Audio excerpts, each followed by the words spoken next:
Hello and good evening or good morning, depending on where in the world you are, ladies and gentlemen. My name is The Advocate, and today we are all advocates for the House of the Dragon Season 3 finale. Woo! Oh boy, do we have some thoughts on this finale episode? And here to talk this finale with me, I've got my good buddies here everywhere, the usual crew. We've got Grease the Cruel, who can't decide whether he wants to burn Tumbleton or burn his town in southern Illinois. He's indecisive. He's just gonna burn it all. Grease the all. Cruel. Exactly. Burn them all. Guys, it's over. We can finally rest. It's over. Yes, Rhea. Yes. We started the live stream. Yes. Yeah, we're here for the finale. Excited for the stream. And I'm going to take off the sunglasses now. That was just for the bit because it looks stupid as hell when I have my whole screen off of my glasses. Cool. Well, yeah, Grease the Cruel. And then to my, I can never do this right. Southwest of me. Southwest of me, we got the girl who will totally storm on the capital city of her country, wearing chainmail and demanding that she be anointed as Queen of the Andals and Protector of the Realm, Becky the Radiant / Becky Does Blog. Yeah, sure. I'd do that. Yeah, why not? And down below me, we got the influencer of all influencers. Oh man, he's influencing more than anyone else. We've got. Sorry, I couldn't think of a better one, Ricky. I was trying to. It's so good, but it's the worst you could have picked. Ricky, the Night King, he's here for episode 8, and he's the man who's all with us. Ice Dragon Egg with me. Hold on. The man who's older than Alice of Harrenhal. The man who's older than the Night King. Ta-da! Ricky, yeah, Ricky the Outlaw, voice of Old Town. What's up, Ricky? How's it going, guys? I am the Night King. He is the Night King. So, yeah, we've got a finale to talk about. This is the last episode of House of the Dragon Season 3 before we have to wait for another 2 years, potentially, for Season 4. So, right out of the gate, let's give our overall thoughts on this episode. We'll start with you, Becky. Yeah, we'll start with you, Becky. What are your overall thoughts on this episode? Oh, I haven't even had time to process it. Firstly, how are we only at Tumbleton? You know, we've got season 4 and there's like a lot left to come. So I don't understand how. I mean, I liked the scenes in Tumbleton. I thought like the cinematography was great. Yeah, I feel like it looked great, but I'm just confused as to how we're only at Tumbleton. Like we've got so much left to do in season 4. So I'm concerned for that. But a lot of my predictions for this episode came true. So I should have like bet some money on, because I would have been a rich gal right now if I'd have bet on my predictions. So they all came true. Yeah, you're a prophet. You're stronger than Helena. You have better prophesying powers than Helena. I'm a dreamer. I see dead people. Isn't that what she said or something? I see things. while we're at it, while Becky's going, before we move from Becky, Becky, is this your super chat? I feel like you should respond to it while you're going. Chat. Oh, thank you, Steve. Thank you so much. Hi and well wishes to all. Really enjoyed your insights and discussion of the many highs and lows of this season. Sometimes a house on fire, but then some rough housing. But thanks for hosting a fun house party. That's so kind. And thank you so much, Steve, for the support and for sharing your opinions as well. We all really appreciate it. Yeah, love the house puns. We've got a couple other super chats. I think these are for you, Grease. I'm not really sure. I believe so. Dre. Aegon, season 3 MVP. He's back to back, guys. Season 2 MVP, season 3 MVP. I have some things to say about Aegon. I actually don't think like he was that great this episode, but that's besides the point. I agree with you 100%. Tom is an incredible actor. Agreed. Thank you for the super chat. Nicholas says, is Daeron alive? I would assume so. They didn't imply that he was dead or anything, and I don't understand why they wouldn't do that. So I'm assuming he's fine, or maybe he's got some trauma, but he's not dead, would be my guess. So thank you for the super chat, Nicholas. We'll probably dive into all that stuff later on as well. Grease, why don't you give us your overall thoughts? And by the way, guys, thank you so much for your super chats. We really, really appreciate it. Feel free to continue to empty your bank accounts to all of our channels. I really, just kidding. Thank you, guys. Grease, while you're at it, why don't you tell us your overall thoughts on this finale episode? I think it was more of the same from this season. Like, I don't think it was the worst episode of this season by any means. It had some very questionable things in it. There were some moments that, like, I thought were good, or I liked the direction they were going for. But again, to me, I've been very critical of this season. I haven't liked this season that much. It kind of feels like I've felt for most of the episodes. But yeah, that's where I'll put it before we dive into full, like, everything that happened in the episode. Again, I think it's just par for the course. The setup wasn't very good, so how good can your payoff really be is the best way I can put it. Yeah. I think I think I agree with you, the general sentiment for this episode. But before I give my thoughts, Ricky, I'd like to hear from you, man. What were your thoughts on this episode? Pretty controversial, but I like this episode. Boo! Throw rocks at him, everybody. He's got a different opinion than. I'm just kidding. For the simple reason that I was entertained. You know, it was just an entertaining watch. I have two major gripes. This is not a, like, I feel like at this point you don't really judge it as, like, from the Westerosi perspective anymore. Like, I watch this as a TV show, and whenever we do get questionable adaptation choices, I voice my opinion, and I'm very loud and noisy. But this was a battle episode that I enjoyed. I thought the battle sequences were great, but we'll get more into the details. Yeah, it's not a great episode or anything, but it was just decent, I thought. Yeah, that's totally fair. That's totally fair. Thanks for giving me your thoughts, Ricky. I really, really appreciate it. Yeah, JC, why don't you tell us what you think?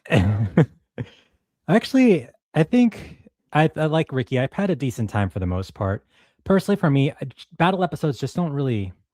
I think a lot of people who watch House of the Dragon, they're only looking for the spectacle, or they're only looking to be entertained by the pretty dragon battles, and that's totally cool. Like, I will not take that away from anyone. Like, if that's what you're looking for House of the Dragon, then this episode will be your jam. Similarly to the Battle of Rookstress in season 2, you know, a lot of people like that episode. I liked it okay. You know, it was fine. This episode, it was a spectacle. I was entertained. It was a lot of pretty eye candy. I do continue to be confused by a lot of things that happen, narrative choices that were made throughout this episode. One thing that I can say about this episode that we didn't have here, unlike some of the previous episode, is teleporting Alicent. I really appreciate. In fact, we only got one scene with Alicent, and I was like, "Oh, my least favorite character appears only once." That's like makes it a better episode than some of the past episodes we've gotten here. But yeah, I mean, it was a decent episode. I think there's one thing at the end that I did not like, but barring that ending choice aside. I agree with Ray, who just was fidgeting there. I thought it was just she's being a nuisance, okay? She's living up to her namesake, okay? Yeah, I thought it was a decent, entertaining episode with some great acting from Rhaenyra, Emma Darcy, some great acting from Daemon, some great acting all around, and some very strange decisions. So, yeah, that's my thoughts. Hell yeah, JC. Where should we dive into in this episode first? You know what? Bring up the list. Bring up the list. We need a list. We need to see what we got to talk about. Do we have a list? Yeah. Do you have notes? I do. Oh, he's always so prepared. Man. So there we go. As you can tell, I actually have some positive points. Like here, I'm like, oh, I do like paranoid Rhaenyra. Finally, bad Rhaenyra. Yay. Oh, I don't know why it Corpus suggests Rhaena. Why did that say? Oh, Corlys. It auto-corrected to Corpus. Who's Corpus? Corpus Christi. Actually, let's start. Corpus Velaryon. That's why he was so off the entire season. Fuck, it's not Corpus, it's Corpus. I love the name Corpus. Corpus. That's so much better. Let's actually start with my last bullet point here, the ending. Hold on. Okay. So, for those of you guys who don't know, there was a blog post that is now deleted by George R. R. Martin where George complained about how Helaena took her own life for quote unquote no reason. And during that finale, And maybe this is my own expectation. I perhaps expected the unborn child or something to do with the unborn child to be the thing that caused Helena to essentially jump out of the window and down to the iron spikes below. No, turns out it was just she just wanted to do it. I guess I guess you could make the assumption that, like, well, throughout this entire season, Helena's mental health has been declining. And then Mysaria told Helena that, like, oh, Rainier is going to, get rid of you and your child. Once your child is born, you're not safe here. And so maybe Helena thought that her only escape was death itself. But I'm sorry, guys. For me personally, and this is my own personal opinion, if you guys want to hate on me, don't hate on these other guys. I thought that was a really silly reason to take her own life. I did not like it whatsoever. I also thought it was incredibly selfish. She had an unborn child and she killed herself and her unborn child when she landed on the iron spikes. I just did not think her, there wasn't enough reason for me to believe that that would be enough to push Helena over the edge, literally, to take her own life. And I did not like that whatsoever. You just don't get it. That the cook was that bad. Like, the food was so atrocious that she just couldn't bear it. That's No, it true. just doesn't. Like that's one of my two main gripes. Like there was so much room for you to properly like build this up in a way where she mourns the death of her child, and they chose to go this weird route. And then we didn't. By the way, now we have the conclusion of Helena, powerful, green seeing, astral projectile, whatever the fuck, Helena. And we the- don't know. and She's magical. we She don't could've know. Survived. we don't know how she could be a got those ghost now. powers. We don't know how she's as powerful as she is. And now this is the story. This is the full picture. And yeah, I have no idea what the plan was with this. It was just bullet points. Yeah, oh yeah, it happened. Okay, let's just lock her up, and then we have like a billion scenes of her. We even started the season with her being funny and all, like, haha, yeah, you are the queen. Like, what's going on? Sorry, I What forgot is to that? I forgot to drink when we were starting this. I'm a little like all over the place right now. Becky, Sure. thoughts on Helena and that entire plot? No, I agree, because it's made her look to be really selfish, and I feel like what they did do well throughout this season was kind of building her up to being progressively more depressed as the season went by. Like, she definitely was just becoming quite miserable, but I just wouldn't think that she would end her life while she was still pregnant. Like, that doesn't make much sense to me. It doesn't really feel like in her character. So I kind of wish that they'd given her a stronger reason to do that. It doesn't really make much sense why she would have done that right at the end, unless it was just due to Mysaria's speech that she said to her.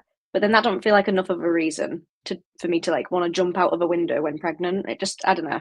It doesn't really make much sense to me. Agreed. Thank you for the super chat, Rooks.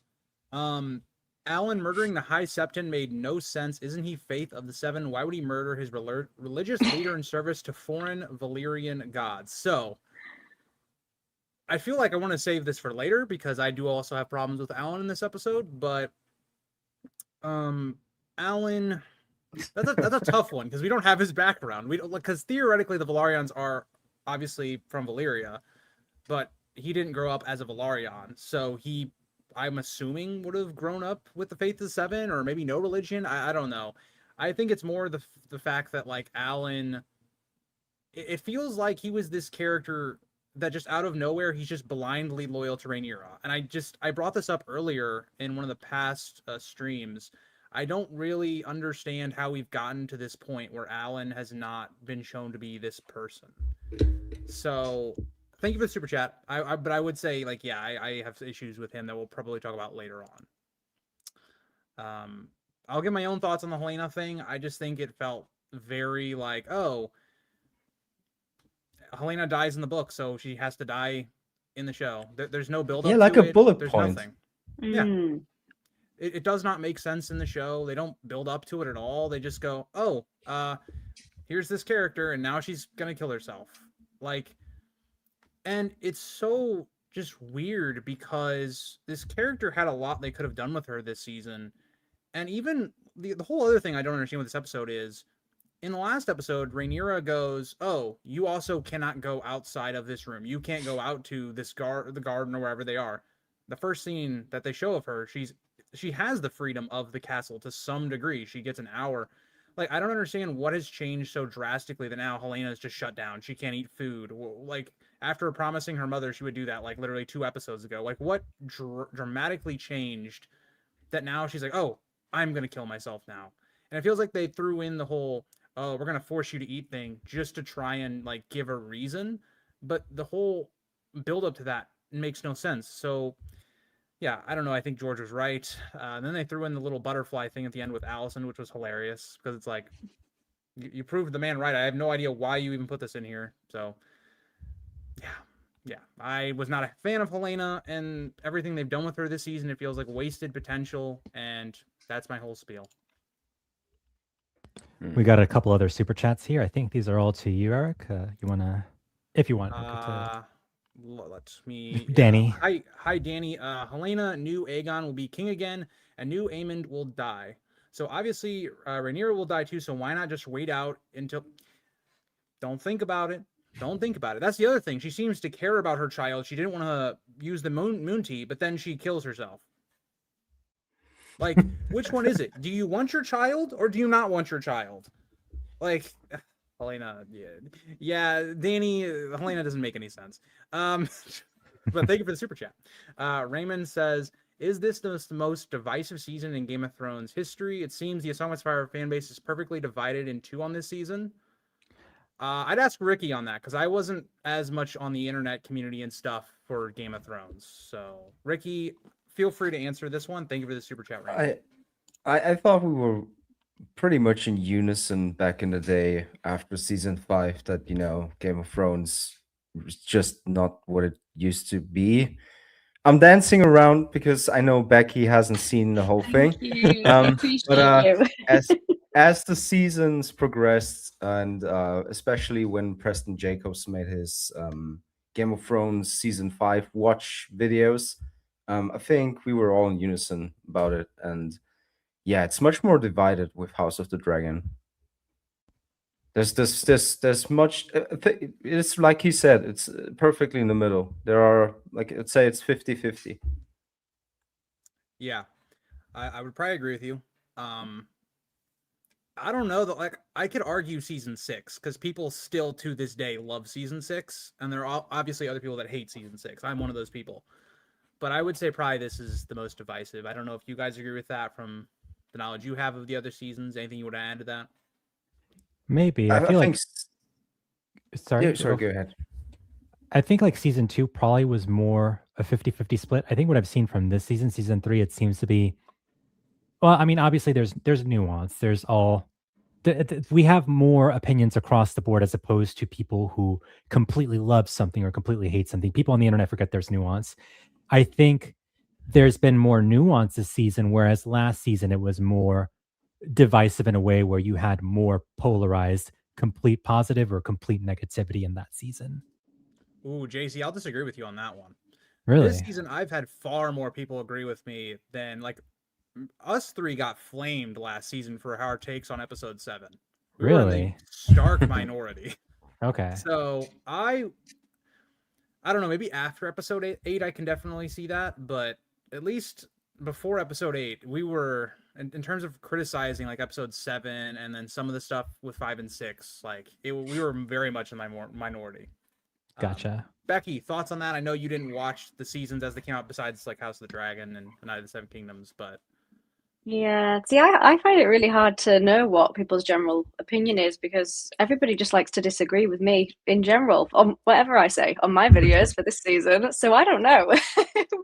But I definitely think when looking online, I've seen like a lot of people say like really brilliant, amazing things about season 3, and then a lot of people saying really like awful, negative things about season 3. So it feels like there's no middle ground. A lot of people haven't really been like, oh, it's just like meh. It's just like it's okay. A lot of people have either had very strong opinions on either side of what I've seen. So I don't know where I kind of sit in that. really. But obviously, I can't really compare it to Game of Thrones, the later seasons, because all I've heard from other people is that they just hate seasons 7 and 8, and that's like the general idea. I've not seen anybody say that they absolutely love season 8. But obviously, I am yet to find out soon. There, As soon as you say that, see what I mean? fair enough. Thank you for If I the super don't laugh, chat I'll again. cry. Anything else you guys want to talk about with Helena, or do you want to move on to one of other JC's bullet points? No, I I'm think gonna- just as I said, like we now have the full picture, and as with a lot of the other characters that are gone now, the wasted potential just adds up. It especially in this season, I think you could have done so much more with Jace. You could have done so much more with Helena, in the span of the whole series, not just in this show. But it's like, it's crazy, and it does feel like Game of Thrones, where a lot is left on at the table. Yeah, I agree with you, Ricky. You know what? This might be a good transition super chat. So thank you for the super chat from Genger. Why did Ormond not tell anyone about Ulf? So I have a lot of problems with Ulf as just in general in this episode, because there's a lot of contrivances around the character. But I think the idea is you're trying to keep Ulf a secret because he's your, wild card, right? That he's hoping and banking that they can make this victory on. So that's the thing. And even though Ormond knows, like, Ulf's kind of a drunk, you would expect, he's going to show up when the battle happens. Like, he's going to be there when you need him, because this is going to be their lives. Like, if Ormond dies, well, you obviously can't get all this stuff he's promising you. So I think maybe it's a little bit of just arrogance on Ormond's part, but I think that is the least of my problems with Ulf specifically in this episode. But I guess that is a good point to just open it up to, what did you guys think of the Battle of Tumbleton? I mean, I can see why Rhaenyra didn't want Ulf in the pub too much. He clearly can't handle his drink. That's all I'm going to say. Go for it, Ricky. Oh, okay. I thought, as I said in the beginning, it was entertaining. There wasn't much that like screamed brilliance to me, as in like tactics or it's on the same level of like a Battle of the Bastards, where you're just watching something that is like a beautiful picture, but once you really think about the tactics and everything involved, it just comes crumbling down. Like you just said, like Ormond not telling Daron and Gwaine and the others about Ulf's turning is on the same level as like Sansa not telling Jon about the quazillion fucking troops that are coming in, and it That's could a good really point. change Good point. everything. So it's like on the season 6 level. In terms of spectacle, I thought there was a lot of cool stuff in there. I didn't really enjoy that whole boss battle vibe that we got between Roxton and Daemon, and they were fighting it out. But I enjoyed Roddy de Ruin. Thought that was pretty good. I don't know. As with every battle, there's not much to talk about. It's just it's this big spectacle thing. That's fair. JC, thoughts? Yeah, I agree. I think battle episodes, maybe I'm becoming a boomer, where it's like, when I was a little kid, I was like, oh yes, I want all the pretty spectacle. But now I'm like, give me the character introspection, the subtlety of blah, blah, blah. All the stuff I used to find boring as a kid. So the battle stuff, like, to me, it was like, it was pretty. I was engaged. It was, very well choreographed. Everyone deserves all the action stunts and props. People definitely deserve their props. It just personally doesn't do much for me.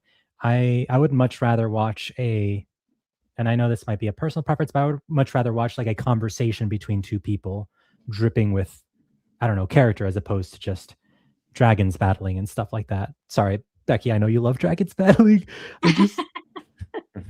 But yeah, I mean, it was pretty, it was decent, it was entertaining. It didn't really do much for me.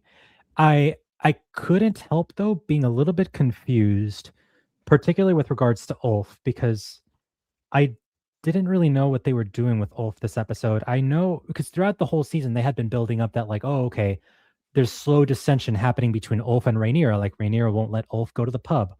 Ulf begins to pout. He's upset. So he teams up with Ormond. And then in this episode, we find out that Ormond, also mistreats Ulf just like he was mistreated by Daemon. So instead of, aligning fully to Team Green like he does in the book, which is fine, the writers can change stuff in the book. It doesn't have to be absolutely married to the book. But I was confused. It's like Ulf begins burning down all the Team Black forces. Then like in D&D, the alignment chart in true chaotic neutral fashion, Ulf also burns down the forces at Tumbleton, burns down Tumbleton. It's like, okay, I'm confused. I don't know what we're doing with this character. What are we building to? What happens to the character of Ulf after this? I'm just confused. I am. That's what I want to know. I want to know where his path goes now, because he's kind of just out for himself. Like he's not on a side anymore. Yeah. Like he's betrayed both sides. So it's like, well, what does he do next then? And where does he go after Tumbleton? Does he just fly off into the distance and we never see him again? So yeah, I'm interested. This once again feels like bullet point writing. They had to hit that bullet point of Tumbleton burning, so they were like, "Oh, let's not do the accidental thing. Let's not do the dragon can't be controlled thing. Let's just have Ulf burn down, and we'll like cover it in as like."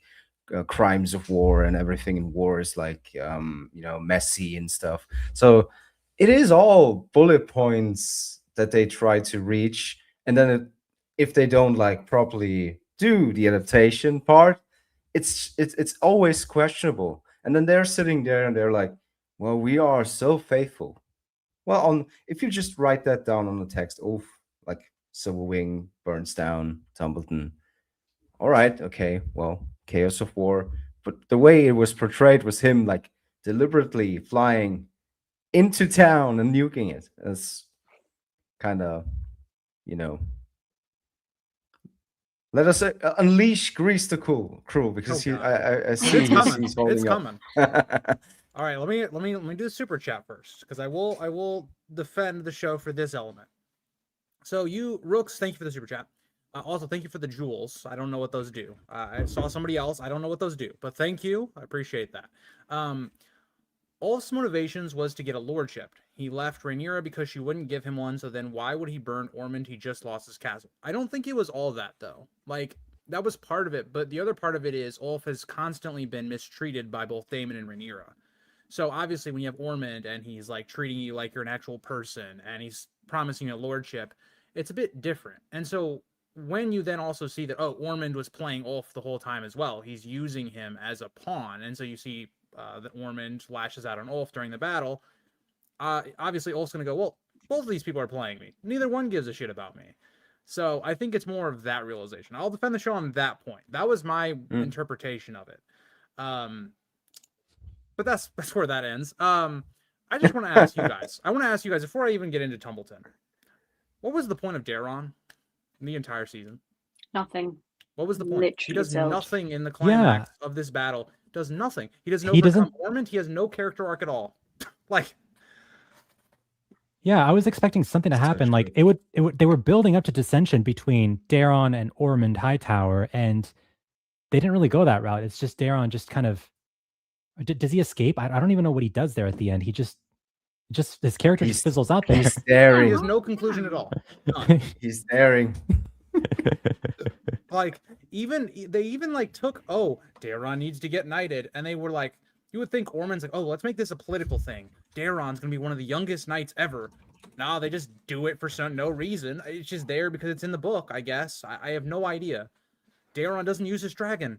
I have no idea why. I mean, Gwaine, I guess, doesn't want him to die, but it's like, he's Daeron the Daring. Like, let him do something, please. Give us some sort of resolution. You can completely remove Daeron's character from the entire season. It has no impact at all. Yeah, I don't even. It's so frustrating because I love Daeron as a character in the book anyway. Yeah. Also, thank you for the super chat, Future. Having whiplash from the tonal and character shifts from episode to episode. Hated the season. Love the episode. Well, I'm glad you love the episode, and that's kind of how I felt more almost from season 2 to season 3. Not so much like episode to episode, it's still there, but it just feels like some of the characters from season 2 are completely different in season 3 for almost no reason at all. But yeah, so first problem I had with Tumbleton was Daron does nothing. Irrelevant as a character. The next thing, which is the crux of the entire battle, so we have to talk about it, is Ulf. Okay, so as we alluded to earlier with why don't people know about Ulf, Damon makes a plan in which Ulf is part of, but Ulf is nowhere to be found. And they're just like, oh, let's just go ahead with this plan. He's somewhere. Nobody has any idea where Ulf is. And then Damon, knowing that Daron has a dragon, willingly goes, hey, I don't need to be on Caraxes just in case Daron pops out. Because Daron could have done the exact same thing that Ulf does in this episode. Daron could have just gone, oh, I'm going to hop on my dragon. Damon's not on Caraxes and just starts burning stuff. Because Damon, for some reason, is on the front line because we need to see Damon slicing up people. So that's my other thing. It's just, I don't get the concept of what they even did in this battle. And then Ulf getting out of the castle once he is found. The castle is under attack. It's being raided and sacked as we speak, and 2 guys escorted him to his dragon. How? You have no control over the gates. You just showed us on screen. You have both of the gates have been taken. So unless he got a dragon inside the castle and flew his way to the other dragon, I have no idea what is happening. Like, Yeah, I'm really confused as to where he was meant to be. Like, he just seemed to be here, there, and everywhere. And like, I don't know how he managed to even get on his dragon. And also, did anybody else see the scene where Damon got off of his dragon to get on a horse? Like, why is he getting off of his dragon? And then Becky, they're like, oh, well, it's the kids. He doesn't want to burn the kids. He just burned exactly 2 how- He kids. burned 2 of them, yeah. Burns 2 kids. And then he also, when he's approaching before they send the kids out, he literally burns the gatehouse. The kids are dead. Like, what are you talking about? Who's writing this? Like, brother, it's literally like bullet point, like, oh, well, we can't have Damon be on a dragon because then Ulf can't do this. Well, make it make any sense at all, please. I'm begging you. Yeah, Damon that just appears on Caraxes, just busts through the gate. It's like, all right, you've had enough Caraxes, even though you're incredibly useful to this battle, and I could use you. No, it's okay. You stay behind. Like, I know the explanation was that he didn't want the town to be burned down, but I don't know. At that point, he probably should have seen it as a lost cause. And then he gets on a horse that only lasts him like 7 freaking seconds, and then it's like, all right, well, I'm on my feet now. I lost my horse. Time to duke it out with John Roxton on foot. Time to do a video game. pretty much. Time for this boss battle with this character who can teleport and has like 2 lines the whole season. So I think that it perfectly describes what this episode and what this battle is. It is a battle that is, it's absolutely pretty and beautiful to look at. It's action packed. It definitely gets the heart pumping, and that's awesome. Like, I know a lot of people really look forward to those action battle scenes in House of the Dragon, and I'm not going to take that away from anyone. If you truly enjoyed this episode because of that battle, that's awesome. I think just for me, it's like, okay, well, I'm enjoying the battle, but I'm also seeing a lot of these questions, these potential plot holes where I'm like, well, why is this happening? Why is that happening? And it's like, I would prefer watching a show that didn't ask me to turn my brain off to enjoy the spectacle. I would prefer not to turn my brain off. I would prefer for things to make sense. But, for what it was fine. It was good. It was entertaining. It was an entertaining battle in an entertaining episode, but it structurally and logically, it does fall apart when you ask questions. You okay, Ricky? It's like I don't know. With all the other episodes, I had the chance to like sit on it, and I just like I feel like I'm now realizing that. Yeah. Can I address a comment real quick? I want to address a comment. He was showing mercy. That's why he wasn't on Caraxes. Hence him being shocked by Silverring burning Tumbleton. Damon is a tactical dipshit, if that is his actual logic. The other team has a dragon. And you're going, hey, let me waste our best advantage. He doesn't have to burn Tumbleton. Just sit there and just wait. That's literally your job. If Daron shows up on a dragon, your whole army doesn't get burned because he, who's been preaching to Rhaenyra the entire season, knows, The dragons are the key to victory. They are the key to Rhaenyra's power. So why is he on horseback? Also, like I said already, he walks up on Caraxes in the dragon and literally burns the gatehouse where the kids are already at. This is the same man that in season 2 had a kid that was innocent, not being used as any pawn of war, that got killed. Like, no. He doesn't no. show mercy. He does not Daemon does care. not show mercy. He's there to win a war. That's what he's trying to do. And he'll do what normally he would do whatever it takes to get there, but not at Tumbleton. Yeah, Like, he even like- says himself that they're going to build Old Valyria on the ashes and bones of all the high towers, the ashes and bones of pretty much. So it's like he doesn't really care about casualties and loss of life. He even tells Sarati the Ruined that, like, yes, like, I expect you to die, but first open up the gates, and then you've outlived your usefulness to me. You can die after that. Like, these people are pretty much just fodder for him. So why wouldn't he use his dragon? It's like, okay, well, everyone's just fodder to you, and you've even said it yourself. So go ahead, my brother. You know what? I'm going to use Can we another talk? example. Hold on, Ricky, because people Yeah, really are on sure. this thing about the kids. If you went house to house and started stealing people's kids, just like how they're doing with the King's Landing plot, the entire population would turn against Ormond. There would be literally riots in that castle while the battle is going on.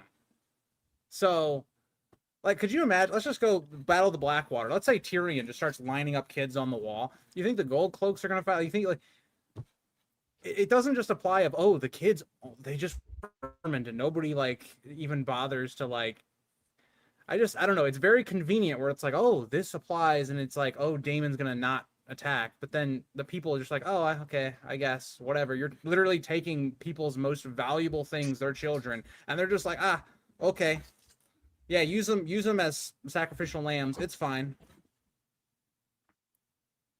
God. Okay, go ahead, Ricky. Can we talk about Corlys spawning in? Be like, yo, Damon, we have to get out of this fucking town. Ulf turns. It's like, how did he come in? He just walked in with one hand, like, because he can't use that hand, and he didn't wear any armor. So now I'm realizing, like, if you really think about it, it just all crumbles down. It is like the Battle of the Bastards. When we watched this episode for the very first time, we all had our chats. We're like, oh my God, this has never been done on TV, and like the spectacle side and how it looked, and the budget was beautiful, and like, and then you think about it and it's like, man, no. Yeah. Yeah, I think that's the general opinion of this episode, is that, like, it looked great, and like Ricky said earlier, we were entertained, but when you actually think about it, it just has so many things that don't make sense. But that's been consistent throughout the entirety of House of the Dragon season That's 3, true. to be fair. That's true, Zach. Somehow Corlys appears. There's a comment in there. The way this somehow- is phrased sounds like a Pokemon. Like, you've encountered a Somehow wild Corlys. Corpus appears. Yeah, where was my goat? Bartimos Celtigar. I was Be waiting glad he's for, not in like, the show. He can't get character assassinated. Okay? Mm, Be glad he's Wow. off. he's safe. He's I chilling just need a at glimpse. Dragonstone, and he's eating just need a like some glimpse. good George R. R. Martin like food descriptions. So, hell yeah. So, speaking of Tumbleton, I am a little bit, and I'm open to this. I'm open-minded about this. I'm just a little confused. Gwaine is still alive, which is interesting. I'm like, oh, okay, what are we doing with Gwaine here? And after thinking about it, and Daron is still alive as well. So originally, as I was watching the episode, I was like, are they mixing Tumbleton 1 and Tumbleton 2? Because there were things that they were taking from Tumbleton 2 that they were inserting here into Tumbleton 1, but like the Winter Wolves being there. But I think it's just Tumbleton 1 by itself. But Gwaine is still alive. I was like, oh, that completely caught me off guard. I was surprised by that. Do you guys have any thoughts on some of the changes they made to this battle that weren't in the book that are in the show? I mean, I'm happy he's still alive, because he's like the only nice character in this TV show, and one of the few that I like. So if he can stay alive until the end, I'd be happy. Let's put him on the throne. Joking, obviously. You know what? no. One of my favorite scenes of the episode, on a positive note, was Gawain when he's talking to Daron. He's trying to convince him not to throw away his life for Ormond. I like Gawain. You know what? I'm glad he's still alive. When we come back for season 4, hopefully, Gawain's a character I'll actually like to see on screen. So, Gawain, you might be runner-up for MVP. It was Alan that was sitting in there, but Alan, after this episode, I'm kind of like, I don't know anymore. Alan and Corlys started so strong, and they ended on like such a whimper for me. But I do agree with you, JC. I think it's just House of the Dragon. We have so few episodes left, and they have to start combining things. And I kind of agree. We kind of talked about this a little bit before we started the stream. It just kind of felt like it's like Tumbleton 1.5. Like it kind of felt like that it's some elements from the second Tumbleton. Yeah. But now that they've drastically changed, like just drastically, I really wonder how they resolve that plot line in general. Yeah, because Damon being there and Corlys being there is completely off book, which again is totally fine. You know, we're not married to the TV show having to be exactly like the book, but I was just like, okay, what is going on here? Like, I don't really know what the direction is here. Where are we going? Yeah, I feel like we have like Eric just said, another half of Tumbleton that we're in for, something that's mixed. Because Adam has to come in and then, you know, obviously do the whole I'm not a traitor thing. Yeah, something will happen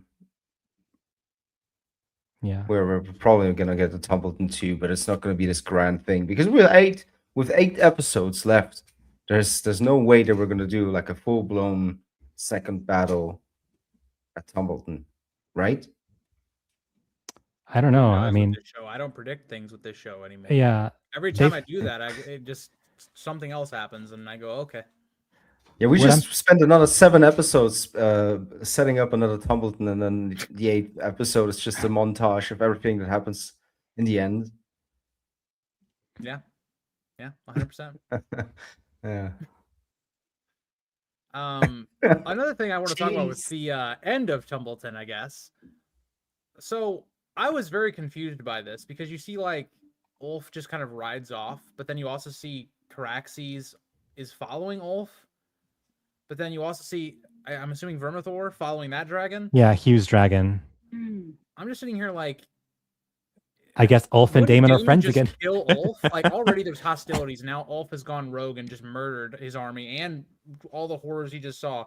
Would Daemon not just kill Ulf in this moment? Like that was my response. I'd be like, what? You just betrayed us. You're already, Daemon hates you anyway, and now you prove that you're a dumbass. Why wouldn't he just kill you? Like and then they just leave it there. I'm just like, okay, I guess there's no resolution to this. I guess just wait till season 4. I don't know. Damon's lawful neutral. He respects chaotic neutral. He's just like, all right. Come on. Yeah, I don't know. Yeah, very, very, very interesting. I don't know. But anything else you guys want to talk about with Tumbleton? Any standouts, things you want to point out? Because we did spend a lot of the time of this episode on that. Anything with Ormond's, you know, his death, we hope and assume, or Roddy the Ruin. Anything you guys want to talk about with those characters in the episode? Again, just I like really go for it. Eric. it's We always always- us too. No, I really enjoyed Roddy the Ruin in this episode. I feel like he was mainly used in the season to be like the hype man, and we had a lot of hype shots, but now he like properly got to be a character before his end. And Tommy Flanagan is such a brilliant actor. Really done well with what he has been given. Yeah. It's interesting because they changed so much about the book to the show, but the one thing that they wanted to stay married to was Roddy the Ruin killing Ormond, which was fine. But again, they were building up so much dissension between Daron and Ormond. It's like, okay, well, you know, you changed so much about everything that was going on here with the Hightower army. You know, Ricky brought this up in a previous episode where it's like, you know, they're trying to play this game where it's like, okay, well, we're changing so much from the book, but we also want to keep some things from the book, even though it doesn't make any sense to keep some things from the book anymore because we've already changed the logic so much. It's like if you're going to change things, then why not have Daron be the one to kill Ormond? Like, I'm happy Roddy the Ruin killed Ormond. It was a cool moment, but I think for Daron's arc, it would have made more sense if Daron had been the one to do the killing of Ormond Hightower and not Roddy. Agreed. I just kind of wish that they did something with Daron Yeah. in this season, because they were building us up to being like, oh, he's going to become daring at some point. He's going to earn his name, Daron the Daring. Like, he's going to do something that's going to earn him that title. And then he just doesn't.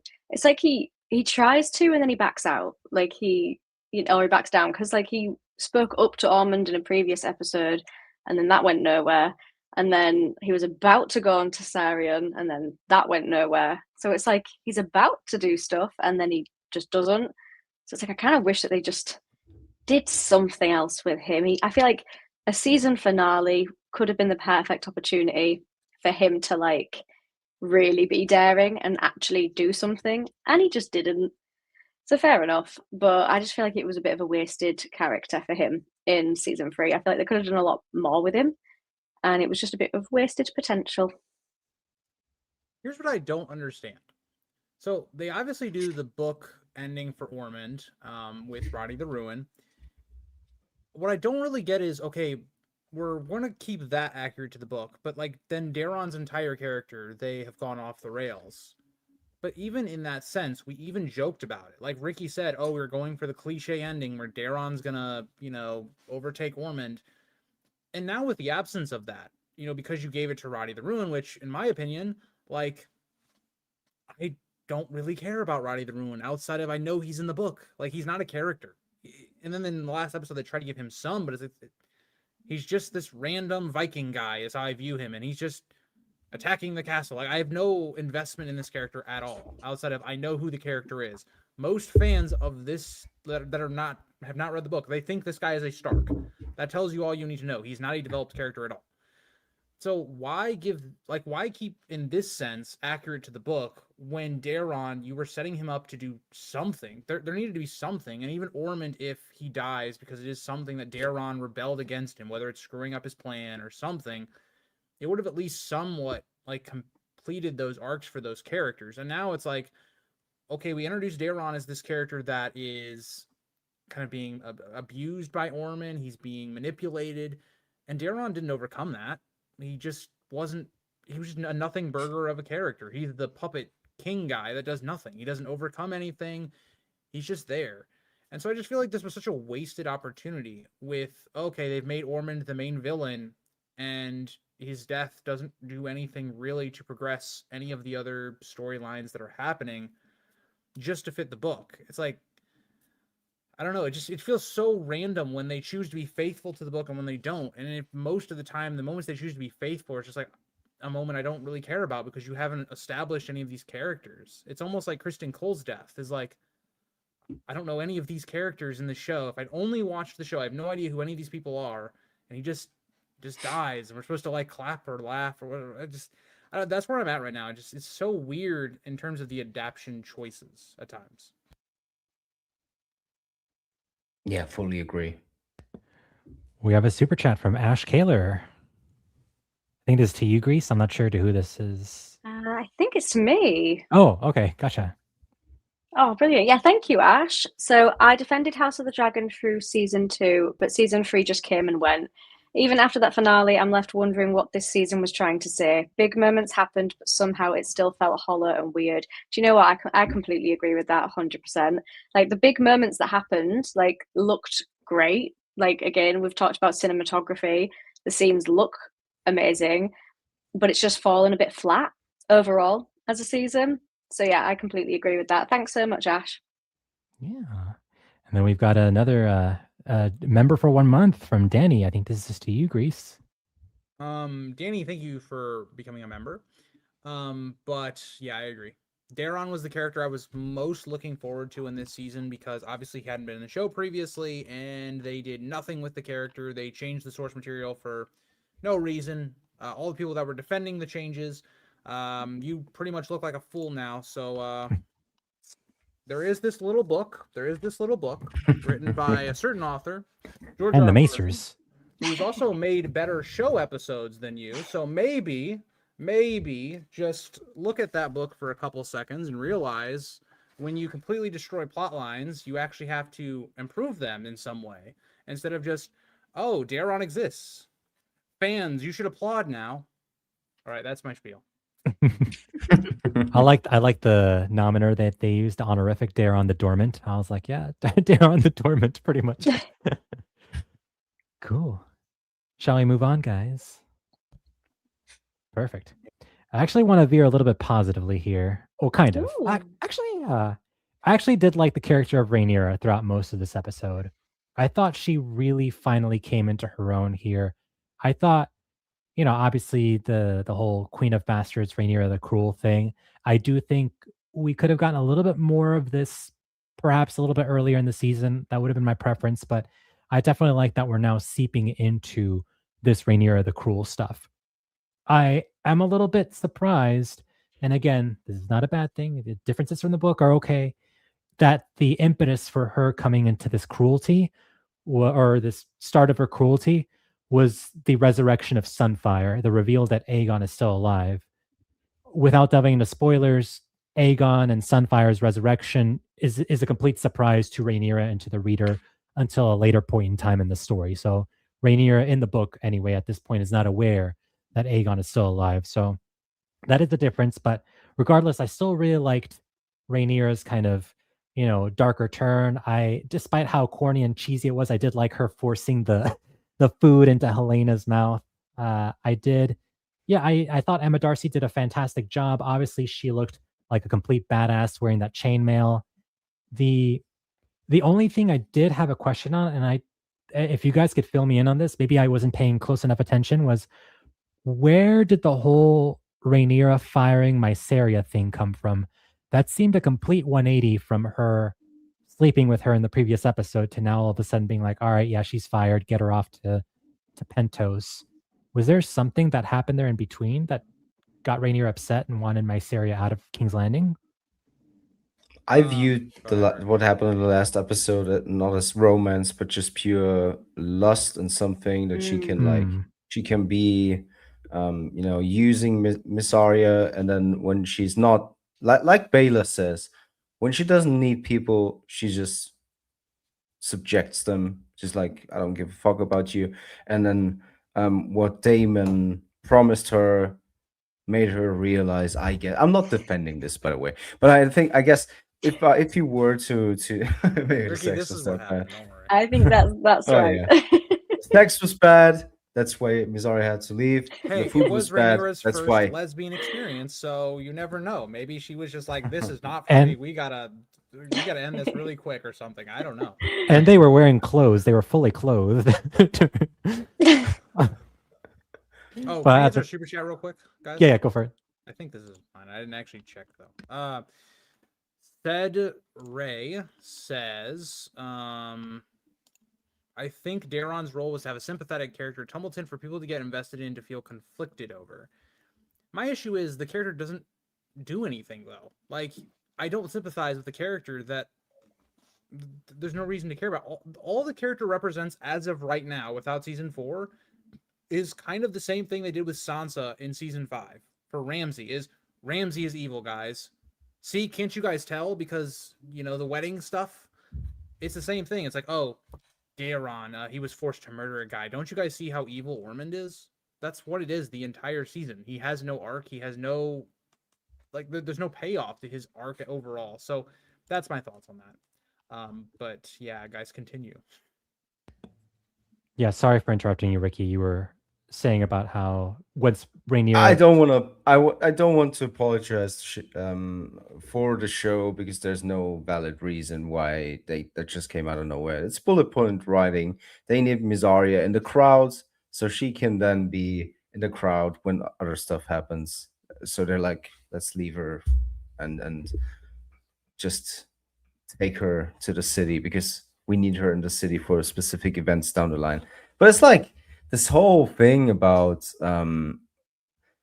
Rhaenyra turning, and being so incredibly paranoid about Aegon surviving is kind of kind of nuts to me because if her whole thing is about prophecy, if her whole thing is about she's the prophesied hero, then why would a rotting dragon and a rotting man with no army be this much of a nuisance? I don't know. It was a bit wonky to me, but I did like that Emma Darcy got to be more ruthless, and we got a version of that finally. So I'm kind of Yeah. mixed about that whole Rhaenyra thing because of something else that we're probably going to talk about later on, with like the everyone knowing the prophecy now. This is crazy, right? Becky, feel free to give us your thoughts on Rhaenyra before I go. This literally just popped into my mind, but I'm wondering if the only justification of why she just randomly fired Massaria is because her and Daemon seemed like really like on board with each other at the start of the episode. Like Rhaenyra and Daemon were like confiding each other. They were like really on side. They weren't conflicting with each other like they have been the entire season. So I think obviously Rhaenyra had this kind of idea that Massaria was just trying to turn her against Daemon. So then I think when she has a conversation with Daemon when he's agreeing with her, that's kind of given her maybe the clarity of, oh, okay, I can trust Daemon, I can't trust Massaria. So then she just fires her. It didn't really make sense. I'm really like reaching here for an explanation and just trying to put it together. But I feel like that's the only reason maybe why she sacked her. I don't know. Yeah. Grease, before you go, can I say something real quick? Yes, go ahead. So I think what's happened here is, again, that bullet point writing that Ricky was talking about. It's like, hey, writers, we need Helena to throw herself out of the window. How do we get her to throw herself out of the window? Oh, well, in the book, it's hinted that Mysaria whispers in her ear.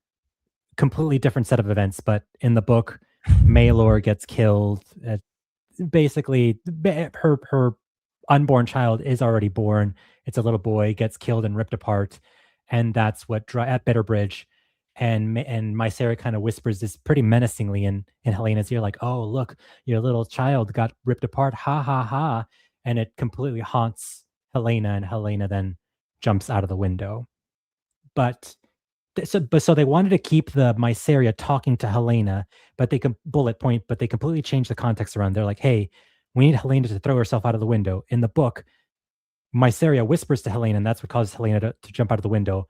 How do we contrive a way for Mysaria to speak to Helena? Oh, Rhaenyra fires Mysaria. That means Mysaria is now upset with Rhaenyra. So then she in turn tells Helena, don't trust Rhaenyra. And that's the impetus that leads to Helena's death.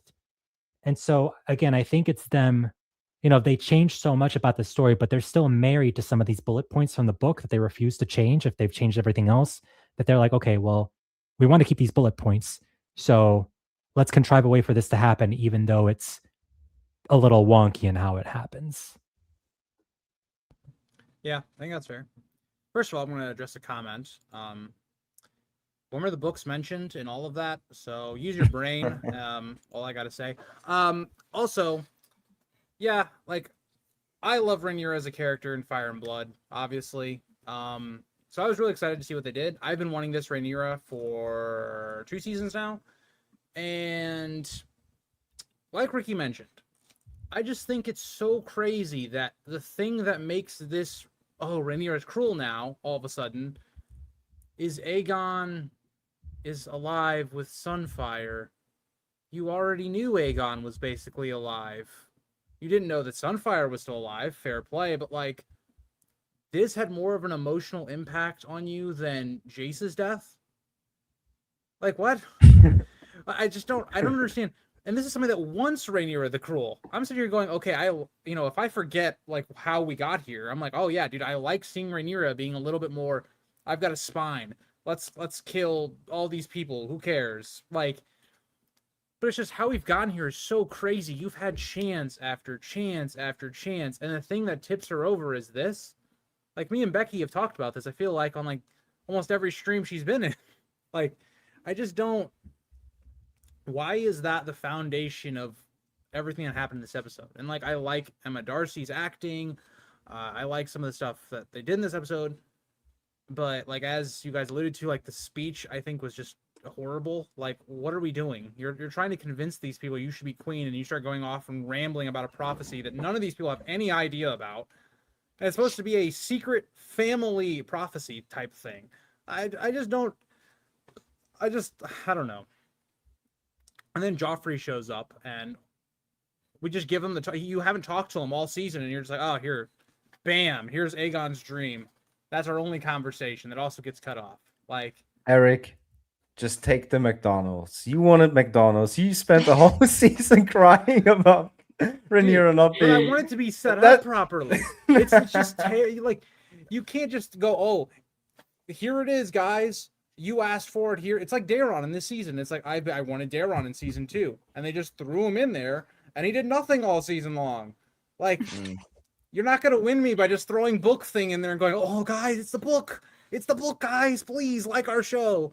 Like, no, you have to set it up properly. And you didn't. So you waited till the very end. We could have had a whole season. We could have had 2 whole seasons where Rhaenyra, like, actually slowly goes down the deep end. And then Jace's death is, bam, the crux of it. Obviously, because she just lost her son in a very traumatic way. And then we could have had all this build-up with Helaena and Rhaenyra throughout the season that makes Helena's death actually make any sense, instead of the last episode she's now just an asshole. Like, I don't know. Like, that's my mix. Is like, if I forget how we got here, I'm like, yeah, I like Rhaenyra's scenes. But then I think for a second and I go, oh, none of this makes any sense. Yeah. Can we talk about real quick about Rhaenyra commanding Alan to kill the Pope? So I get what the writers are doing. They're intentionally sowing dissension between Adam and Alan here for, I don't know. I truly don't know for what reason. We'll see what happens from here on out in season 4. But I guess now Alan is a true fanatic. He's, Targaryen loyalist all the way. Screw the 7. So kill the Pope. And I just found that to be a very strange change. What did you guys think about Alan's newfound fanaticism for Targaryen religion and killing the Pope? I just had to laugh because fucking she was like, I have 6 dragons. Well, I have 7 gods. It's like, what are we doing here? What is happening? 6, 7 goats. What a reference. Oh, for fuck's sake, man. Nobody clip that, please.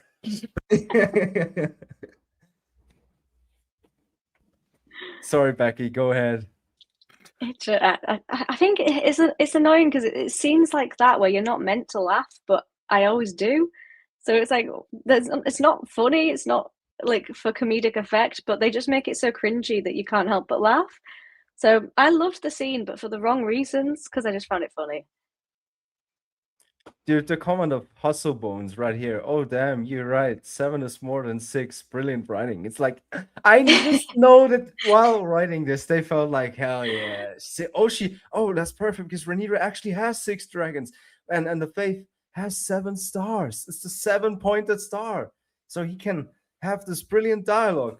Wow.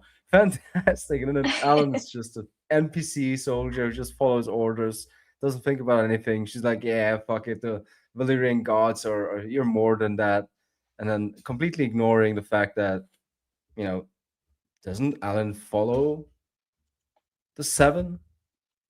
Like, isn't it like he killed like the most famous, most important guy for his religion. That is like, he canceled himself. He canceled himself forever. Like, nobody should follow this guy anymore in terms of like Westerosi, culture. So whenever he does get to follow Corlys, he's fucked because he killed the High Septon. Yeah, he's not got a good reputation now. And also, why is he so loyal to Rhaenyra? What has she done for him? Like, he wants to be legitimized by Corlys, but Rhaenyra won't legitimize him. But I'm confused as to why he's so like blindly like loyal to her when all these other people that have been around her for longer aren't. They played Lego. The Valyrian set. It's like, that was their bonding moment. It's like, yeah, I'm gonna kill the fucking Pope for you. That's right. They literally I have like one understand that scene. Yeah, that would be enough to make me loyal to someone. Yeah, because she raised them up, right? She raised them up to take over Corlys, but she still refuses to legitimize him. So it's like he's like, all right, good enough for me. All right, what do you want me to do? Kill the Pope? Sure, whatever you say. Yeah, that's like that's gone from like 0 to 100 real quick. It's like, come on, like let him do some smaller tasks first. You're just gonna straight in with the Pope? Wow. Let's Ryan just think about Condal- this for a second. Okay, Alan. Last season, we get all these scenes with him and his brother because they have a very close relationship. This season, we saw one scene in the finale, and Adam's like, "Dude, what are you doing? Oh, yeah. You're goofing up. Why are you so basically asking the question we're saying right now? Why are you so loyal to Rhaenyra? Is it because you want to be hand of the king? You want all this station, whatever?" Which has never been established in Alan's character at all. So I don't know if that is actually the motivation or not. And then also, Adam tells Alan that Baela has been basically imprisoned. So the person that Alan's had been smooching with and his brother tell him, "Hey, Rhaenyra is not that woman." And then instantly he goes and kills the Pope. I'm just sitting here going, what has Rhaenyra done to earn this level of respect? Because I need to take some notes, man, because this is some crazy... At this point, is Rhaenyra doing some Alice spells? I gotta ask, because this is crazy. She's actually Visenya. You know? She's Also, also like Don't throw 100 years Visenya's old. name in this show. Leave her out of this, okay? Did they even do anything with the Baela, Adam, Alan love triangle? Are they just saving that for No. next season? I don't. It's just to build this more. I truly don't know what's going on there either. But we don't have time for that next season. Like, if they're saving it for season 4, we don't have the time to waste on a silly little love triangle that serves no plot. What if they'll do a thing that a lot of streaming shows nowadays do, where it's like there's a season 4.0 and a season 4.5, and it's both 7 episodes, so they get to divide the budget and do more. What if they do that? I know Ryan Condal and Emma Darcy are gonna do this big podcast thing tonight, right after the episode. Well, it's for me. For me, it's tonight. For you guys, it's tomorrow. But they're gonna. I think they're announcing something. What if we're in for 14 more episodes of this mess? Yeah. Please end it. Uh, I feel like Thanos after the end of the season. I'm just like, let me rest, okay? Let me rest. I've had enough. All right, I'm ready for Night of the Seven Kingdoms season. Let's just end the show out in 2 years and call it a wrap, okay? Let's call it a wrap. For George R. R. Martin's sanity alone. Let's just leave it at that. Yeah. Snap your fingers, Grease. End the pain. Snap, bam, we're on to Aegon's Conquest movie. All right, move on. There's no House of the Dragon. If they do The Sopranos or whatever, and they're just like, oh, let's break up. Let's have 2 more seasons. About that That's so much Aegon's pain, so Conquest much movie, pain. Alice Rivers is now gonna be in it, right? Yeah. She Should is we move on, supposedly guys? Harry the Black's wife. No, chill Oh. out. We're not focusing on that nonsense, okay? We're focusing on... It's not even that much of nonsense. Like, that's not even that big of a problem. That's not even really a problem in the episode, but, like... We're not wasting screen time on that versus Visenya, Rhaenys, and Aegon. Please no. Please no. Shall we move off of Rhaenyra, Adam, Alan, Baela, and talk about Alicent Aemond and Aegon appearing out of nowhere in Harrenhal with Sunfire? Whatever you want to do, JC, at this point. Whatever you want to do. Okay. Oh, you sound like a defeated man, Grease. I am. I've been beaten down by season 3, okay? There was some hope that lasted after season 2, and season 3 came in and just, like, sucker punched it out. By the way, did you sniff that drink before you actually drank it? Did you pull an Ormond where you're like... Don't bring that up. Okay, don't bring that up. That Ormond's in a battlefield, and he's like, oh, apparently he has no problems with smell all of a sudden until he gets to Ulf, because Ulf is the smelliest guy of all time, even though he's got literally people with guts all around, and he's completely fine. Well, Yeah. but yeah, guys, what did you think about Alice Rivers being older than being King Harren's age, and then Aegon appearing out of nowhere with Sunfire to talk to Aemon? Actually, when that happened, I thought it was another Aemon vision. I was like, oh, like Same. like this can't be real, can it? It took me like a whole minute for me to process that, like, oh no, this is real. Okay, I don't know. I was a little bit confused by that at first, and yeah, I don't know. The whole thing is so off book. I don't know what's going on there.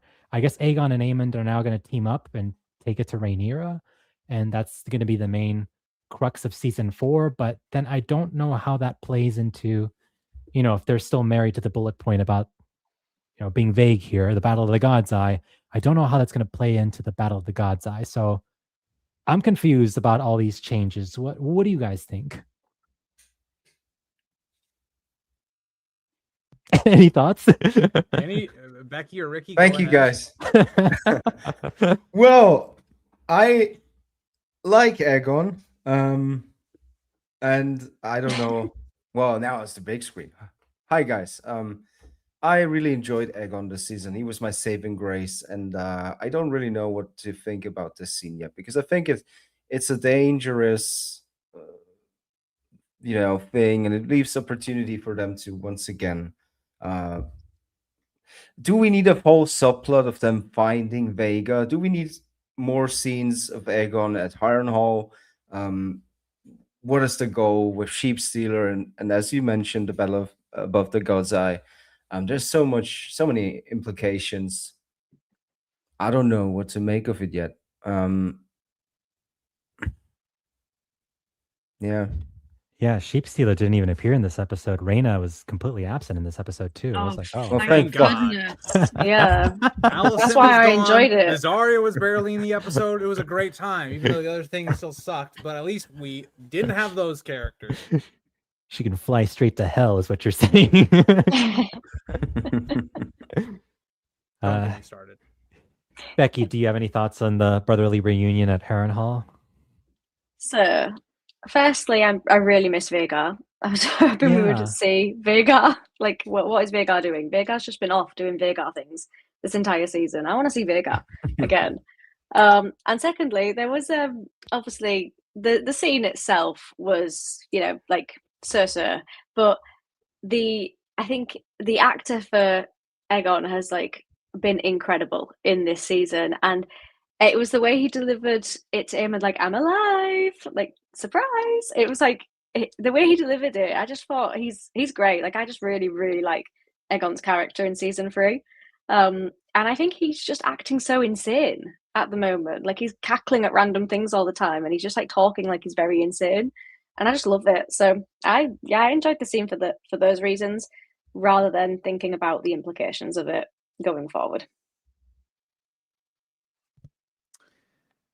Yeah, so I hinted at earlier, like, I love Aegon, and I even love, like, the actor. I love the character for the most part.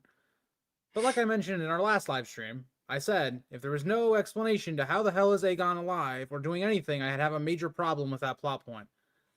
No explanation. It literally would have taken 30 seconds to say, oh, well, maybe they hibernate or something. I don't know. So Aegon apparently was on death's door, comes back, saves Aegon's ass, and then all of a sudden he flies all the way to Harrenhal. What? Okay, sure, fine. I guess I'll fill in the gaps for you on how Sunfire is alive somehow. And then this confrontation between these two characters should have been so impactful, but we wasted so much screen time with other plot lines, or for Aemon's case, Alan's and the entire plotline of last episode, where we could have been building to something where these two characters throughout the season, they're reflecting on the things that have happened. So Aegon's entire motivation the entire season has been to kill Aemond. Aemond has like one scene he reflects on Aegon, on how Alicent treated Aegon versus himself. And so now all of a sudden Aemond's just like, oh, Aegon has appeared. I'm just going to serve you now. And then even this is the one that really pissed me off in that conversation was Aemond basically goes, I tried to kill you for basically what you had, like your crown. That is not at all why he tried, based on season 2, that is not why he killed him. Aegon bullied the crap out of Aemond, literally took his humanity away from him. The only safe place that Aemond had was with that brothel worker, and Aegon literally made a fool of him.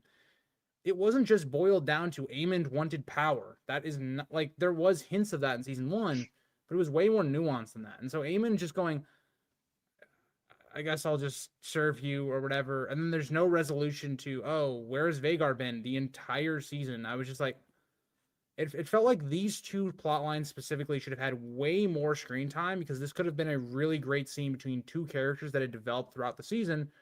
But in reality, it feels completely meaningless to me, because Aegon's like, oh, I don't want to kill you because what? It's not fun. Like, Aemon doesn't even have any value to Aegon right now. Aemon doesn't even have Vhagar, because apparently Vhagar has just flown away. Like, I don't know. So I'm just, yeah, I don't know.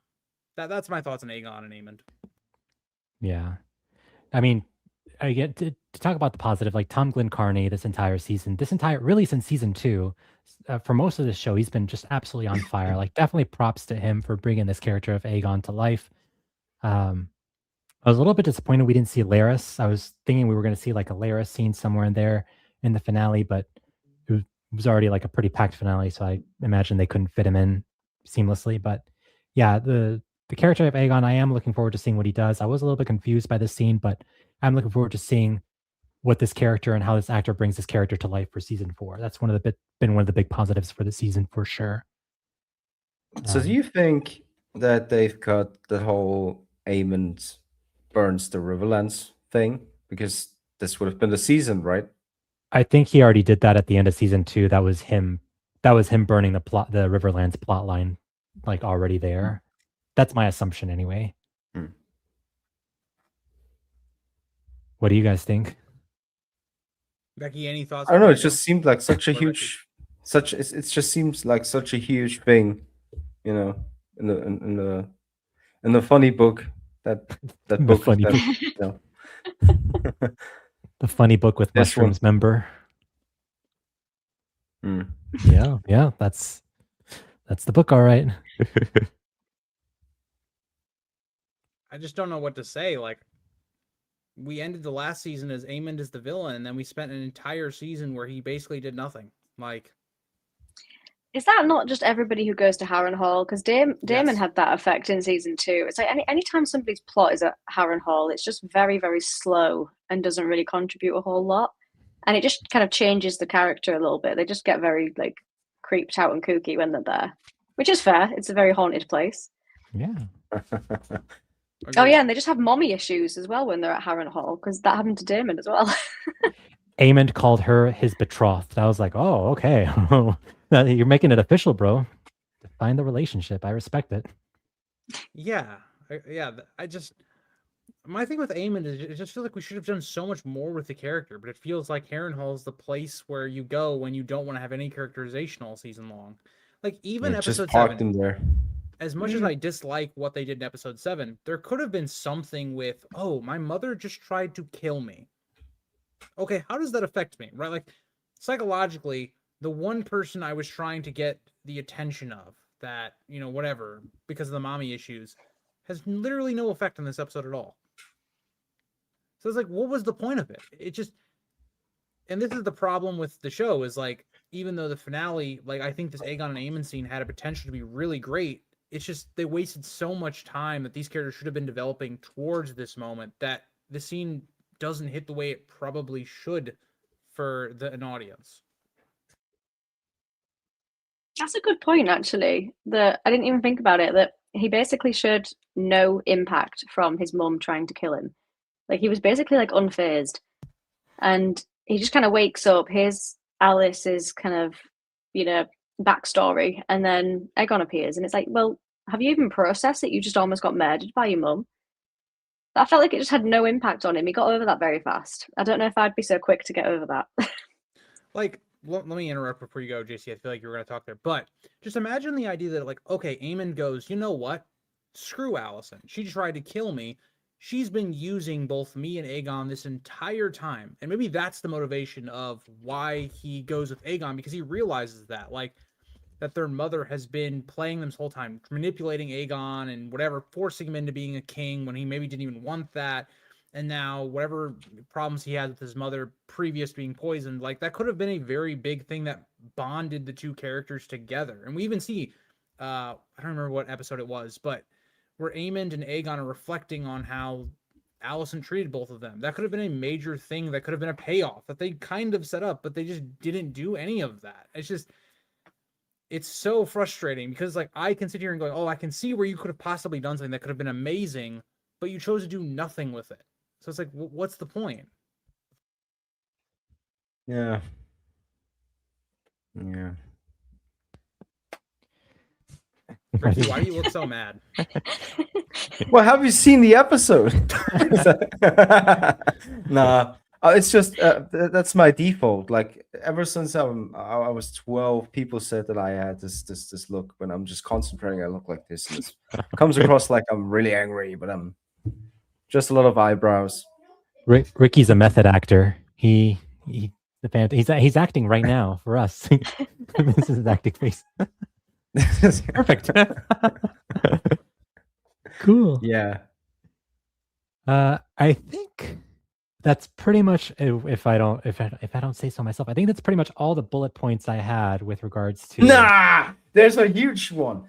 Okay, go for Holy it. fuck! The whole world now knows the prophecy of Aegon Targaryen because there are a million fucking people living in King's Landing, and she's like, "This is what Aegon prophesied," and Aegon the Conqueror is watching from the heavens. She's like, "You fucking bitch! I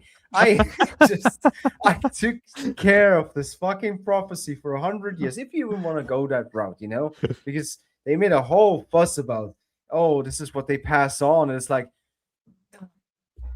That is true. How? And it's interesting how 200 years later in the main Game of Thrones TV show, no one brings it up. It's like, no one's ever like, oh, 200 years ago in the histories, Rhaenyra prophesied to thousands and thousands of common folk who then passed it down to their children. So all those common folk just suddenly forgot. They're like, oh yeah, we're not going to tell our children or grandchildren about this. Just like, It's so crazy. holy smokes. Oh my gosh. I don't know who Holy this is cow, for, Ro. but holy smokes. Thank you. I think this is to you, Grease. Rohit, thank you for the super chat. I appreciate it. It's a sad time that this super chat came in this stream where it's such depression. But guys, I was confused by what Alice said. Did she mean that she was imprisoned with the River Kings, or that she was one of them because Harren is not from the Riverlands, he is an Iron Islanders whose family conquered the Riverlanders? My interpretation of that was that she is basically a descendant of Harren the Black, and she's basically had to serve all these different people that have been placed to rule Harrenhal. So, for instance, House Strong. She's had to serve them, all the while knowing that she should probably be ruling Harrenhal. That's my interpretation of it. If you guys want to add to that, if you have a different interpretation, feel free to do so. But once again, thank you for the super chat. A ton, Rohit. Very generous of you. Yeah, I've got nothing to add. Ro, that's freaking awesome. Thank you so much. Oh my gosh. Anything else on the Harren the Black reference in this episode from Fire and Blood, because they've read the book? Yeah. They've read the book. It's there. They've read the book. It's again interesting how again Ryan Condal reminds us that like, oh, I read the book. Look at all these things that I've done, but look at also all the things that I choose to ignore and change. And when he's 90 and he has dementia, he's in this like retirement home, and all he can remember is like, I read the book. I read Fire and Blood, and he just throws out some random lines just to prove that he's read the book. It's like, if you've read the book, why are you choosing to do all these random ass storylines? Like the whole speech, we didn't finish talking about that fucking speech. It's fucking crazy. This is crazy. Like Rhaegar discovering that prophecy wasn't that important. Actually, he just had to go ask some random guy. All those fucking implications, man. Like this is groundbreaking, fucking lore-breaking stuff. That you can't just. This is House of the Dragon, Ricky. What are you expecting? Like they did that last season. Okay, we're so far removed from anything removed from canon or whatnot. Yeah, but I agree with you. Everyone that follows Rhaenyra for the next 100 years is a complete and utter idiot. They all got amnesia, dementia. Yeah, like how do you forget when like the Queen of the Andals, well, depending on who you are, whether or not you believe she's a queen, like told you in public, like about this prophecy that you had never heard of. How do you all of a sudden go from that to being like, I'm not going to tell my children or grandchildren. Yeah, forget about that. No one's going to know about this from this point forward. It is very strange, yes. Such a great secret. Like, oh, the others. Well, if they've been talking about it for 100 years, people will take it seriously. Let's also mention there was a maester. Orwyle is literally there. Like, would he not document this at all? Like, he's just like, I mean, Rhaenyra, she was just really cruel that day. I'm just not gonna. That speech, wow, that was a crazy one. Let's not remember that one. Is that not in your copy of Fire and Blood, Grease? You didn't see it's like, oh, Let me look. You know what? I did read that section, but I don't think it's in here because I don't think Ryan Condal gives a shit about this book. But yeah. yeah, like Littlefinger, he freaking has the dagger that he gives to it's like, oh yes, it was my dagger. Yeah. But let me tell you about the prophecy of ice and fire, young Eddard. It's a prophecy. Let me tell you about the prophecy. Young Sansa, there was this prophecy. The ice and fire. Guys, can I answer a super chat real quick? Go for it, Supreme. Main problem with the episode was I don't care about most characters. Liked the pacing. Rhaenyra's actions feel sudden. They skipped the build up for 7 episodes. Yeah, I kind of agree with you. Like, I don't care about most of the characters outside of Aegon, and even in this episode, I had problems with that storyline. But yeah, I kind of feel like most of the characters. I don't even know what to say. Is this to me? Okay. Thank you for the super chat as well. Woot. I'm a Grease fan. I love voice, but I can never forget my first video of him 25 Days of Winter Night King's theory, where the video was just a full shit post. Yeah, that video was meant to be very serious, and it descended into chaos very quickly. I wonder why. Super chat. Hey, the Night King is a very serious topic around here, okay? Ricky is the Night King, and he just hasn't been casted yet. It's that simple. There was no White Walkers in season 3, which to be honest, I was disappointed by. I was totally ready to be like, why are we bringing up the White Walkers again? But they learned their lesson, so. They were mentioned twice this season, kind of. But they were mentioned, shown. But they weren't shown, Ricky. It's not the same, okay? It's not the same. We only got the little snow in the Helena vision last episode. That's the closest we got. Okay, they give us a little tease for next season, and they really give us the White Walkers. We did get a Green Man in the season premiere. That Ulf saw a Green Man and then never followed it up at all. The rest of the season. Well, Alice mentioned them in this episode too, so you just know that this whole thing that we said about Daemon being dragged out of the water by Green Man is going to happen in season 4. I just see it happening. They're going to save him. Then they're going to be like, here, you are Cold Hand. Ricky, there are allegations that you have a copy of Winds of Winter in your egg. Ricky is George R. R. Martin. He is George R. R. Martin. He's wearing the face of the keep. Well, it's like I have big stage. I have this copy, The Winds of Winter, this dragon egg, and it's been taking me so long to take it out. That's why it hasn't come out yet. Oh my gosh. Ricky's impressions never cease to amaze me. Oh, another super chat. Danny, thank you for the another super chat. You're the GOAT. House of the Dragon was born to break the lore. I'm betting on someone other than it. Okay, well, that's some big spoilers. Oh, okay, yeah. Well, we should. I probably should. Don't read what that was just said. Don't read what that's, and then just ignore my voice real quick. Okay, that was your pause. Other than Aegon III on the throne, he's still a toddler, and they'll want a shot of someone crowned. Well, you see, Ryan Condal's excuse usually is he doesn't like child actors. That's it. So, yeah, don't expect that at all. That'll be implied, maybe. Hence why we have an episode where they're getting burned, and one of them is peeing his pants. So, you know. Yeah. Who's Aegon Viserys? No idea. They don't exist. We got Joffrey. Yeah. We got a Joffrey sighting. We got lots of Joffrey screen time, didn't we? We did. Wow. And Rhaenyra tells the prophecy of ice and fire. Well, they cut away, but she tells the prophecy to ice and fire to Joffrey. It's like, keep it a secret. No one's to know. It's been passed down for generations. Hey, thousands of common folk. Hello, King's Landing. Hello, Westeros. We're all fucked. The White Walkers are coming. How? Like, why? This is insane. This is. Oh my god. This I'm is sorry to so cut you off there, Becky. I just bizarre. made me think Nah, of that. don't worry. It's just I could just go on about this forever because it's that crazy to me. Yeah, it's like Ricky. If I tell you a secret, like, "Hey, Ricky, I killed a guy," and then you're like, "Hey, everybody, JC killed a man." Oh, it's like, damn it, Clip Ricky. that. JC killed a man. Clip that. That was our secret. And if you, even if you go that I'd say it's worse route than of thinking that well, they are just gonna think that she's crazy. Do you know what these people fucking believe? What they tell each other for hundreds, for thousands of years? The Queen saying that, revealing like they're all about that stuff. They just it spreads everywhere. Yeah. Like the Great Council of 101 AC, like all the lords of the realm, like of course they passed that story down to their children and grandchildren. Yeah. But this one major event where the Queen of the Andals tells thousands of people, all of a sudden everyone has like amnesia. They're like, oh yeah, Rhaenyra did say that once. I don't remember. It's like, oh, it happened yesterday. After just killing the Pope. Hey, yeah, hey, literally, it don't was like worry. 5 seconds later.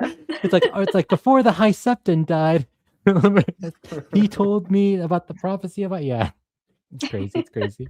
Hey, okay. I'm, Maegor has killed a lot of people, okay? But all I'll say is, Rhaenyra, don't think that was the speech. I really think you should hire a PR person to write your entire speech, because what are we doing right now? Like, you just throwing out terms like, oh, winter is coming, and you just expect the common folk to just, okay, Rhaenyra. Rhaenyra That is was out her here, like, open mic.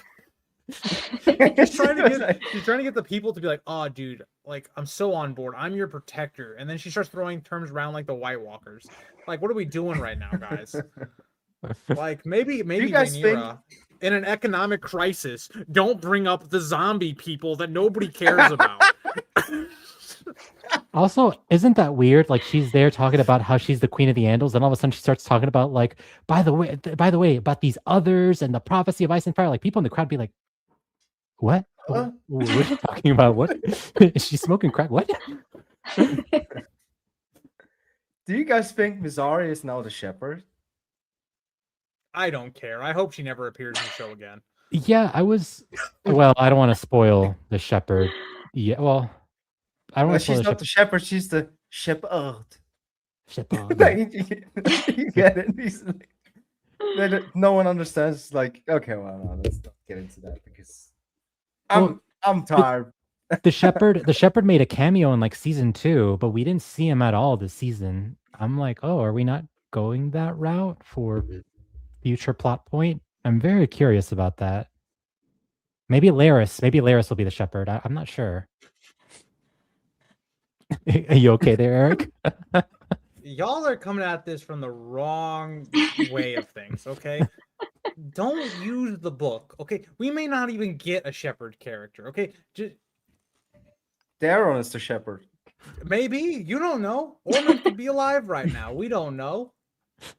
Don't use the book. The book does not matter, okay? These future events, we're like in this like alternate timeline where George decided to make a shit book and was like, here we go, guys. Here it is. This is it. That's where we are. The books don't matter anymore. So when you have that opinion, you can start to like the show. That's what I've been told over and over again. So just disregard that at the beginning of every episode it says also written by George R. R. Martin or whatever, and just turn your brains off and just prepare yourselves for the glory of season 4.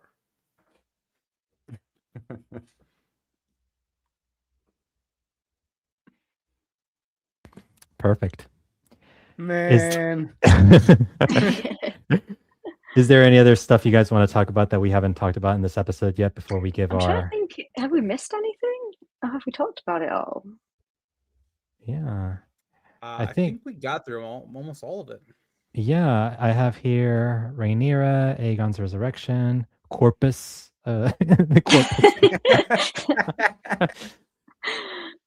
Yeah, I think those are pretty much the big points. I mean, there's some smaller stuff here, like Alicent appearing there at the end, and no Rhaena, and Yeah, but I think that's pretty much all the big stuff.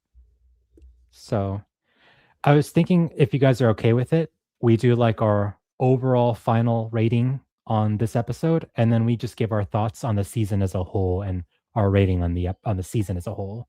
Are you guys okay with that? Yeah, Yes. Are we sounds doing good. both at the same time, or are we doing like episode rating and then we come back around, then we do season like rating? I think let's do episode rating and like all of us episode rating, and then we'll do the season rating if that's okay with you guys. Sounds good to me. Cool. Well, we'll start with the man who's wearing the crown right now, the King of the Andals, who just prophesied about to the entire chat and all of YouTube about this this prophecy that he heard from his father and grandfather. Tell us, Grease, I was what kind is of your hoping to go last, but okay, you put me on the spot a little bit. I don't even know, because when I was watching the episode, I was like, you know what? Maybe a 6 out of 10. But now I've like talked through it a little bit, and then I feel like this is one of those episodes I need to sleep through to like really get my opinion on. I give it like a let's sit on a 5 out of 10 for now. Hmm. I the things I even liked about the episode, we talked about it, and I'm like, man, I still don't like that thing. There's like a caveat. There's like oh, it's good, but it also has this thing I didn't like that much. So I'll set it a 5 out of 10. And there's no Unk rating for this episode. My dad hasn't seen it yet. This is actually one of the first episodes I've ever watched by myself for the most part, which was kind of crazy. But yeah, no Unk rating for this episode. Let's go, Becky. What did you think of what is your rating for the episode? I am finding this the most difficult one to rate because like I enjoyed it overall, but there weren't any like amazing scenes where I was like, oh my god, that was incredible. Like there was like with some of the earlier episodes. I think I'm sitting well, it's between 6.5 and 7, so I might just go 6.75 for the episode. 6.75. Yes, Beast of Hatred. That is true. That is true. It's the friends we made along the way, and you guys are our friends. Thanks for being here, friends. Some of you are not our Yeah. friends based on the comments. Yeah, But- except Ricky. What about yourself? What rating would you give this episode? I'd probably give it a 6 out of 10. Mm. Because there's as much like with these battle episodes, there is a lot that you can kind of still enjoy. It's entertaining. It's not the worst episode of House of the Dragon. It's certainly not a great episode of House of the Dragon. So it's just, I don't know, decent in the middle for me. That's fair. That's fair. I think for me, this is really hard. So I think I'm going to give it a 6.5 out of 10. So I was believe it or not, despite us dunking on this episode, I actually did enjoy I was entertained throughout keep the brutal strikes again. I was very entertained throughout this entire episode. I thought it was a decent episode. The acting was great. The spectacle was certainly there. It's only when I start thinking on things that, the logic kind of falls apart in some of these scenes. And I'm just like, okay, well, this doesn't make much sense.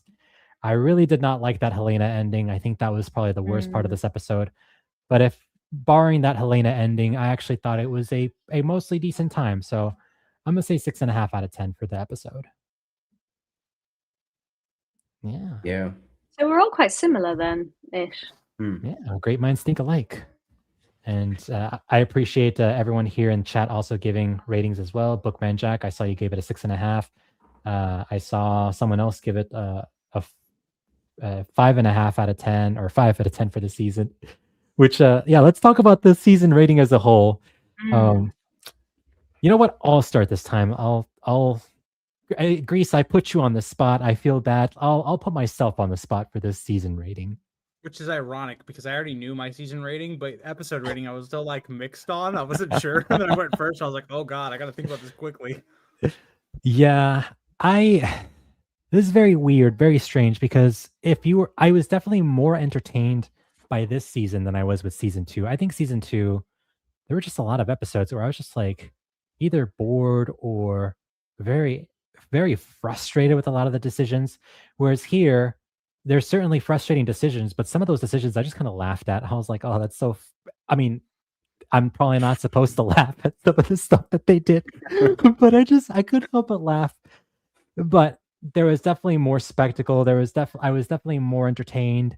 I did like what they did with Aegon and Laris. I thought they were the strongest part of this season.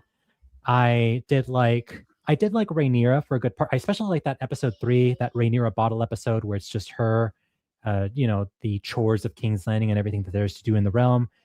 There's some holes you could poke through that episode, but I like that episode.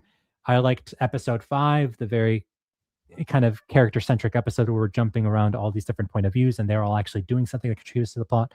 So there's definitely good stuff here. It's just, again, there's some weird, very weird decisions that the showrunners are making that I'm just like, it falls apart pretty quickly when you poke holes through it. So I think I'll probably give season 3 a 6 out of 10, and probably season 2, I think I gave it like a 4 or 5 out of 10. So I like the season better than season 2, but it's nothing that I would say is like, I'm not gonna like run out into the street and yell like, yo, best show ever, this deserves an Emmy or anything like that. It's just, it's a decent, entertaining show with flaws. That's what it is.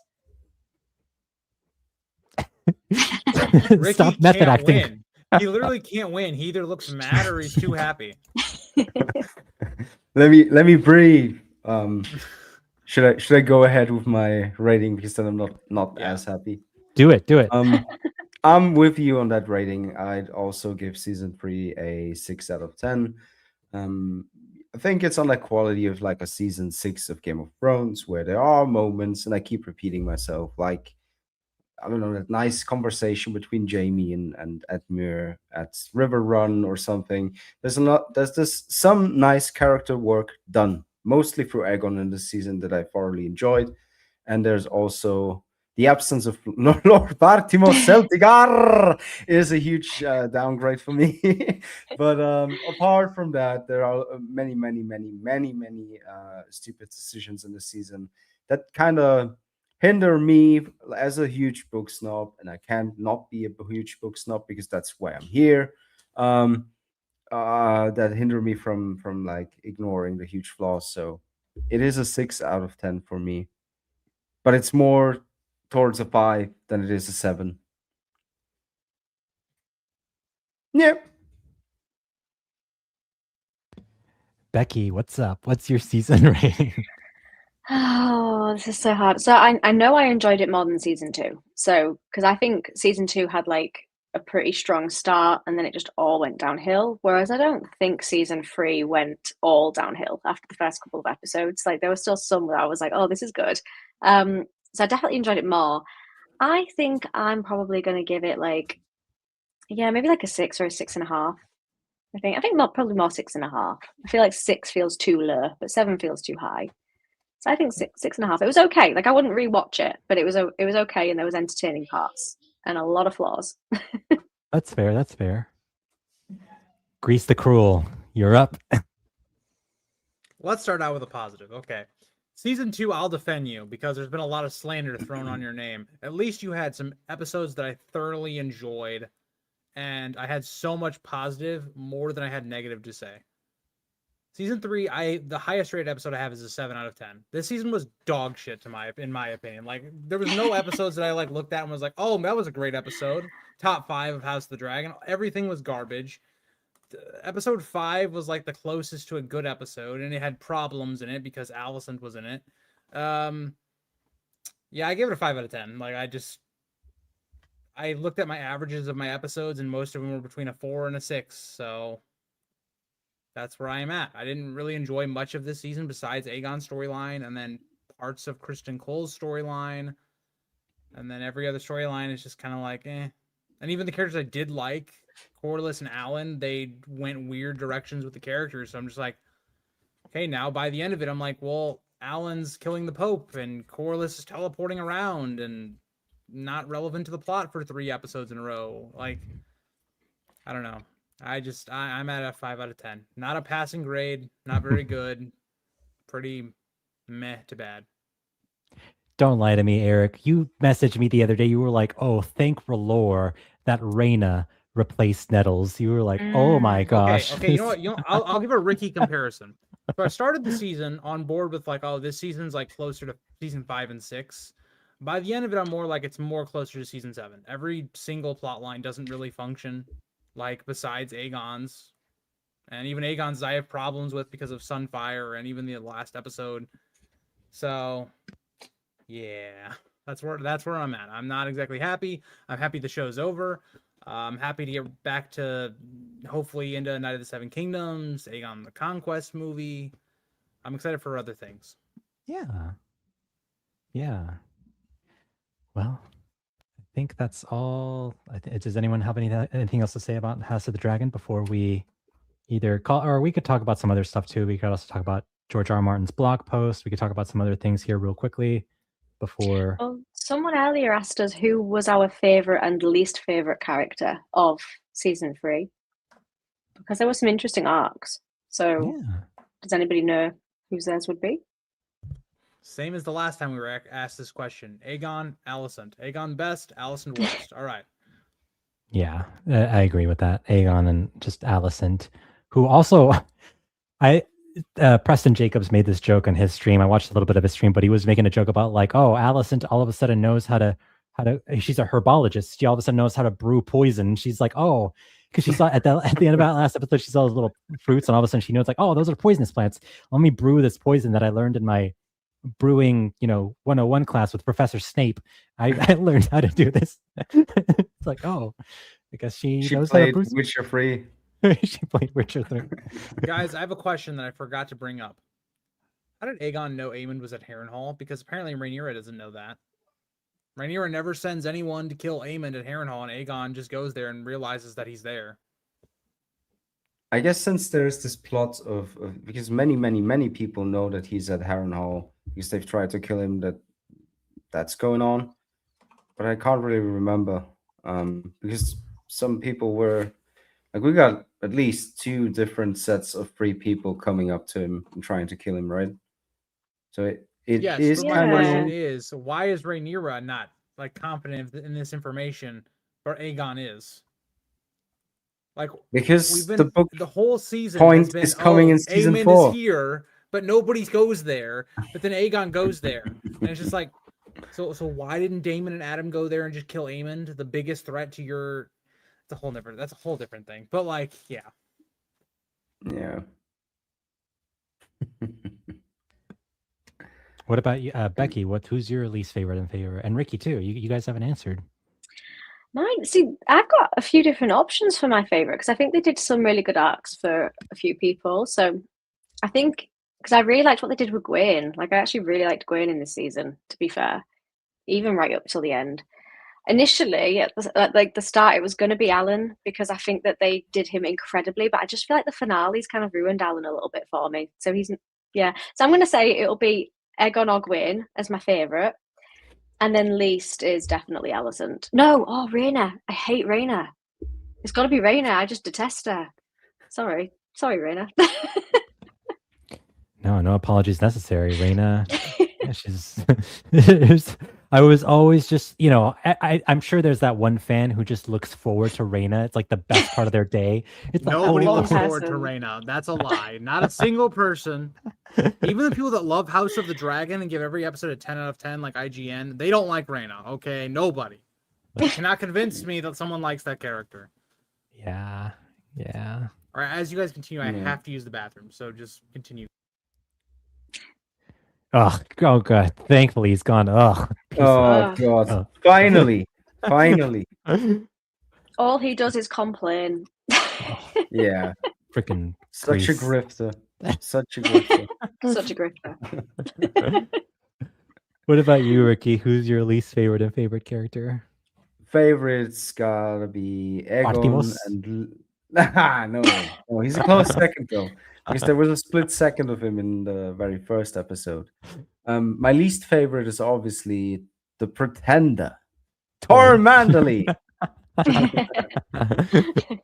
No, it's Alicent. Alicent, yeah. Torrent didn't even appear in this episode. It was strange. There was his face at one point. I remember seeing his face in the background, but I can't remember what scene, and he did nothing and said nothing. Yeah, well, It was that's- for the Rhaenyra spoils Aegon's prophecy scene. Mm. Hmm, That was in the background there. gotcha. Oh man. Well, is there anything else Can you you guys want to? believe Oh, go for it. can you believe we're here at this point? Like when this started out, I really, really, really loved It sounds House of really the deep. Dragon. Yeah, it's like It's too early in the morning Yes. for this, Ricky. you're I know. literally like you literally sound like an old man. It's like, I remember my younger days when I used to when I used good to old frolic in the days. fields. But this was so promising. There were glaring issues with the first season. Twice, like 2 scenes that like really didn't make any sense. And now we're doing this. Sad. It's really sad. It's so much potential. Aww. Well, talking with you makes me happy, Ricky. It's not, Yeah, it's not same. too sad. I enjoyed It's not too sad. I enjoyed these streams so much because I barely upload anymore, which is just due to real life being really busy. But I love these streams so much. But don't tell Grease. Yeah. The Oh, Grifter's back. F that guy. I heard that. And of course, we love all of you, chat. Thanks for being here, guys. I really Mm. appreciate all of you guys being here. Sorry we couldn't get to all of your guys' chats. We have a chat thing between all 4 of our channels. It just goes by really quickly, but we appreciate you guys being here, chatting on our JC's channels. not actually sorry. He hates all of you. That's true. You Oops. guys suck. Oh my gosh, bunch of sheep. Flip No, I'm just that. kidding. You guys are great. You guys are great. Come watch some of the other videos that we all have on our channels. All the videos that Grease has, he uploads like 4 times, 5 times a week. Oh my gosh, pretty. He's working hard. He's got a fantastic work ethic. Watch Hey, Becky's. The people want you. Okay, there you go. Oh, the star of the show. There you go. Watch Becky's Aw. videos. She's going back to reacting to Game of Thrones after this. Is that correct, Becky? Obviously, you're going to react to the finale. And Yeah, definitely. I need to get back on the Game of Thrones. I need to finish it before people spoil any more of it for me. oh, oops. Is it, I'm looking at you, Ricky. Well, it was Yeah, just a theory. Ricky didn't spoil anything. That was theory. Or talk. anything. That was about the Winds of Winter. That's totally. I was correct. exaggerating. I was exaggerating a plot that may not exist. Yeah, and watch Ricky as well. He's got some content there on his channel. He sometimes uploads every once in a while. Don't worry, Yeah. I'll pull him back, guys. Yeah. I'll make him upload. Yeah. Yeah, Those live um, streams. I'll move soon, and then I'll have a whole new setup, and I'm looking forward to doing some streams and stuff. And yeah, but I can't really promise anything. But I'll do. But what I can say is I'm in the middle of pre-production for an actual Game of Thrones, Song of Ice and Fire related fan film that I'll do that we'll shoot in February of next year. So that is content, different Yeah. content. It's a short film, but yeah, that's Bartimo Celtigar might make an appearance. yeah. I am That's playing leaks, a leaks. younger version of Bartimo Celtigar, and we're gonna annihilate the Mandalese. That is the whole plot. Is George R. R. Martin in your movie? He's involved. He's involved. Yeah. He's involved. Nice, Yeah. nice, fantastic. I'm ignoring each and every one of his notes. Because that is the usual adaptation thing. But he is. We have conversations, and I'm like, hey, come on, like, Well, where's that's this something- guy? That's something you and Ryan Condal have in common. It's ignoring George's notes. So there you go. Ricky, I have a question for you actually. How does Aegon's dream factor into what you're doing? Not at all. What? You can't do that. No, It has to not be at in there all. some way. It is basically you've read the script, a draft Yes, of I it have. at least. It is basically just 2 people sitting at a bonfire talking I'm about gonna talk certain about how events. Rhaenyra gave that speech and said that Mm. Yes, Aegon's they are dream is talking a about the thing. Yeah. speech. They're like, that was weird. Anyway, yeah, it's just Germany we would say Kammerspiel. 2 people. Gesundheit. Gesundheit, yeah. Perfect. Well, yeah, go ahead and grease that like and subscribe button and then wash your keyboard after that. Come on, guys. That's gross. But definitely grease that like and subscribe button on all of Ricky's videos. That'd really, really great. You should also watch his movie. And then if I could be selfish for a moment here, come Oh, along, check yeah. out some. No, bro. We don't have time for that, man. Like, come on. I wish we were. Let's end the stream. Oh, this guy again. Check out some of my book content. I read books both inside and outside the Song of Ice and Fire series. Pretty great. I've got a collab coming up with Becky this Friday where we talk about the First Saw trilogy. Yeah.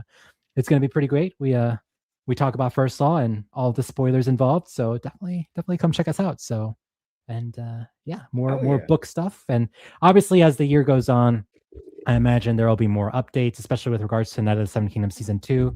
So if you missed us doing this collaborative live stream thing after each episode of The House of the Dragon, then don't you worry. We'll be back soon for A Night of the Seven Kingdoms Season 2. Hopefully. Hell yeah.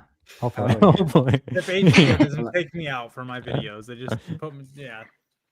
Which I believe is rumored to come out also January of next year, or Really? Oh. I I have don't know. nothing to back this up, but Dragon Demands, I was thinking like maybe March or April. So Okay. throw that out there. Because they just finished production, and even without all the dragon and artsy CGI stuff, I imagine that still takes at least half a year for post-production.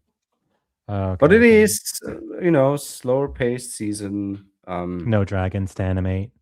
mm, Mm. so Well, who we'll knows? see. Yeah. It might air tomorrow. Surprise. Yes. Well, anyway, Ricky's probably going to get the screeners for that. So if you want an advanced review of A Night of the Seven Kingdoms Season 2, then definitely check out Ricky's channel for those potential hot takes on his screeners. He's Yeah, he's a I'm gonna show so bad. I'm gonna be like, yeah, this is just this divine masterpiece, which at least that's what people are gonna say anyway. Like when I said that episode 5 was a good episode, and I still stand behind that, people made it out like I was glazing. When I was like, this episode is good. It's a But good you were episode. glazing. You were You glazing. grifter. I wasn't. Man, you glazed so hard. You gave the season a 6 out of 10. Glazer. Yeah, I know. Ugh, scum. I'm a I can't believe I'm associated hater. with you on this. I'm a stream hater. Right now. Yeah. Ugh. tisk. All right, guys. Well, I think we should call it a stream if that's all right with you guys. It's not okay. We're gonna go forever. I need We're to gonna go stream sleep. without Becky you, up actually. forever. We're gonna continue without you, JC. All right. So you well, might, you're free to go now. that's Bye-bye. pretty- We're replacing you. Becky's gonna just take over, dude. Becky's gonna be the host for the next hour and a Yeah. half. That's fine. Yeah. She'll do a better job probably. So I that's- can't be bothered for that. Can we all give a shout out to JC being the host? Oh, Yeah. thank 3 you. Thank you. episodes. I appreciate Cause that. I- Thanks, guys. Oh yeah. Bravo. I dressed for the occasion, so I don't know if you could see my shirt. Yeah. I noticed. And- Blackfire. And JC took notes, which is far more than I was willing to do for this show. Yeah. Not in Seven Kingdoms, different story, but this show, Yeah, I would be a bad, like Becky reacts to these episodes. I would be a bad reactor. You guys would hate me if I reacted to these episodes. I like pause every like 2 minutes to like take notes, and then I'm also like, I pause to laugh or to just be like, what the heck was that? Or I'll rewind a little bit, like, what did they say? Like, that's so stupid. Like, "Argh." I'd be such a book snob. You guys would hate me so much. I'd be like, actually, in Fire and Blood, it didn't happen like that. So I would love that. You should do that just for my entertainment. maybe. Anyway, guys, stay greasy, stay cool out there, and we'll catch you guys next time. See ya. Bye. Bye.